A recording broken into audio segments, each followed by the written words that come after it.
Faction: the Fascist Legion. The Fascist Legion operated as a splinter group from within the New Guard, many of whom held the more militant and extreme views of the group. Its organization drew much inspiration from the Americans' KKK group, even going as far as to adopt much of the same style gowns and hoods. This was done to ensure that all members of the group would remain anonymous at all times, both in public and during political meetings. Upholding the more radical elements of the New Guard, the group would come to devote itself to rooting out disloyalty and spies from within the party, whilst also targeting moderates.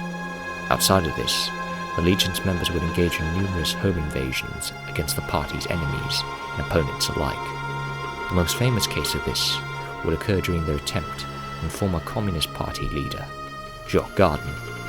On the 6th of May, 1932, he was assaulted at his home by 8 men cloaked in black, but was resoundingly saved by the arrival of his 2 sons. In the days following the incident, Sydney police would be shown posing in the same ludicrous costumes, being photographed for official records, modelling evidence found in a police raid against a secret paramilitary group named the Fascist Legion. Meeting in deep secrecy, often in underground cellars, they were forbidden from knowing each other's names, but instead only by number.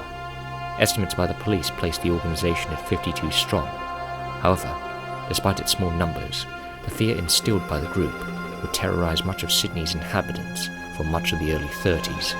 That same month, rumors began to brew of a plot by the Legion and several members of the New Guard, a plot to kidnap New South Wales's Labour Premier, Jack Lang, along with his colleagues, and to launch a violent paramilitary takeover of New South Wales.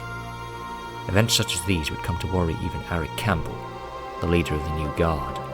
These fears would lead to further disenchantment and increasing hostility towards the New Guard from both the government and the public.